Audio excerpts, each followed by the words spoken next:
Hey everyone, it's me, Wally. As you probably know by now, I am a puppet. However, I am not a Muppet. That term refers specifically to the characters owned by Disney, including Kermit, Piggy, Fozzie, Gonzo, and that whole crew. Still, I admire and look up to them, and I wouldn't exist without the inspiration of their storied body of work, along with their, shall we say, cousins at the Jim Henson Company and Sesame Workshop. That being said, they're pretty much puppet royalty, and if you've had your TV or a computer with an internet connection on within the past month or so, then you know that they've got a new movie coming out. I figured I'd give it a review, as talking about established pop culture icons can also help one's popularity and view count, so let's just dive right in. Be forewarned though, this review may be semi-spoilery. Okay, so the new film is called Muppets Most Wanted, and as was the case with just one other movie, I was actually in the theater for it, albeit in my bag. So I heard it all, and then the human filled me in on the visual details via our special psychic connection that we share later on. Right off the bat, I'll just tell you that I liked it a lot. It's a lot of fun, and beyond that, it really improves upon several aspects that the last film, 2011's The Muppets, missed the mark on. Comparing the two shows where this one especially shines, so let me start with that. While preparing my review, I read some others online, and I was shocked to see how many lamented the absence of Jason Segel's presence being what took away from this new one. Right. When people go to a Muppet movie, they say, "Gee, I can't wait to see the human!" These people clearly don't understand what Muppet movies are supposed to be.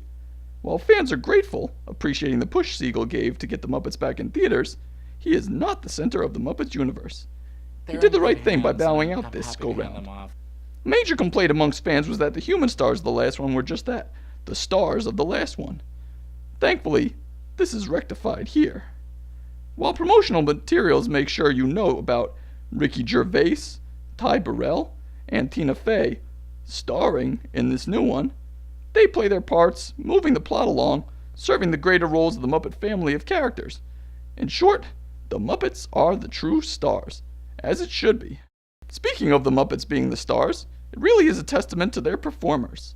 They really get to shine here, and for those characters inherited, as their originators have either passed on or moved towards other exploits, well, I'll just say that they are in good hands. Or should I say that good hands are in them? Either way, this very talented group has shown their strengths in keeping these characters alive.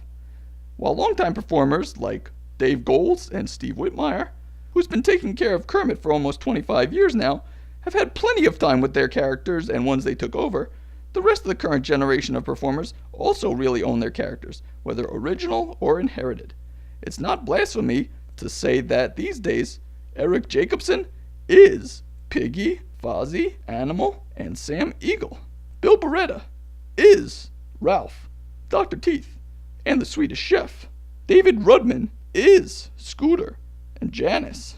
Matt Vogel is Floyd and New Zealand, in addition to creation of a fantastic new character, the villain, Constantine. And Peter Linz is Walter. Wait a second. Peter Linz has always been Walter, since his debut in the last film. Still, Walter got a chance to have his role within the larger Muppet family grow in a natural, fitting way. This is another improvement from the last one, where some felt he was a new character, shoehorned in and taking away attention from long-established main characters. Hey, Wally, I was just wondering if we could... Not now, Booley. I'm in the middle of shooting a video. People are going to see this. Wait, you mean people actually watch these things? Yes, they do. Well, at least a few of them do. Oh, so, people are watching me right now? Yep. Huh.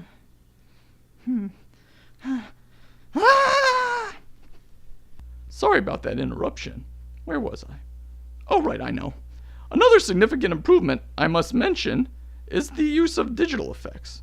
As a puppet and strong advocate of the use of my kind, before resorting to computers, I must say even I was thoroughly impressed with how both came together in a spectacular fashion.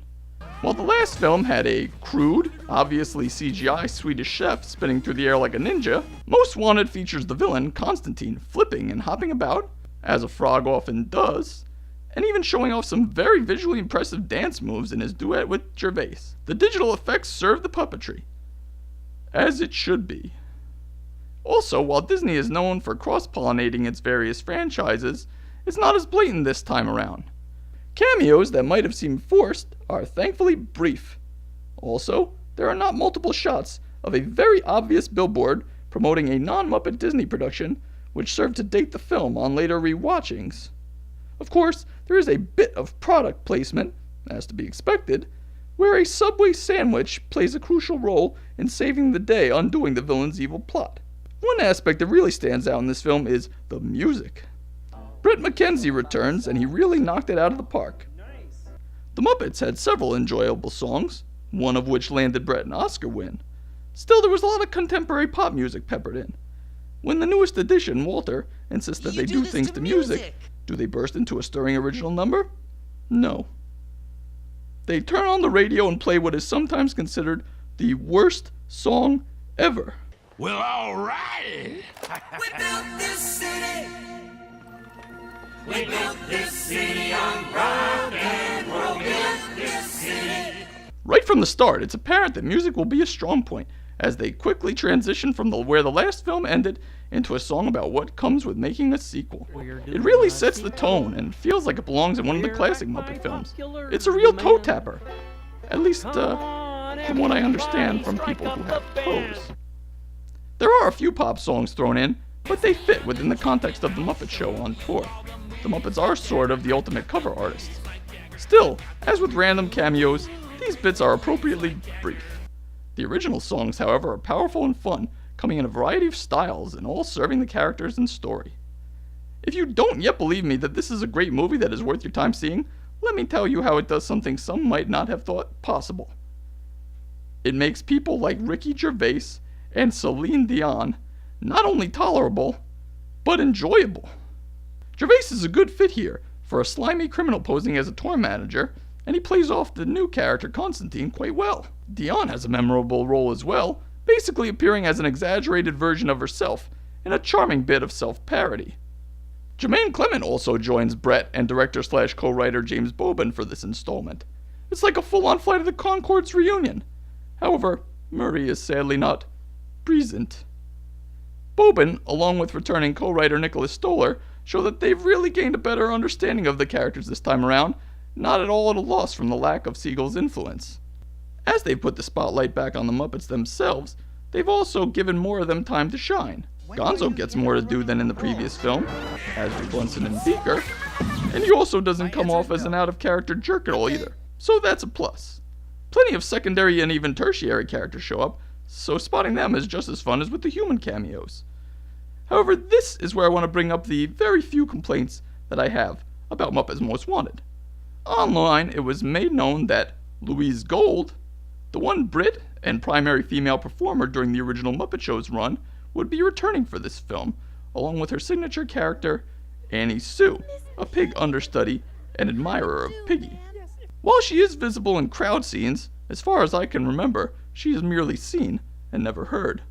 I'm also pretty sure that this is true of Lips, the sixth member of the Electric Mayhem, who is also rumored to have had at least one line in dialogue.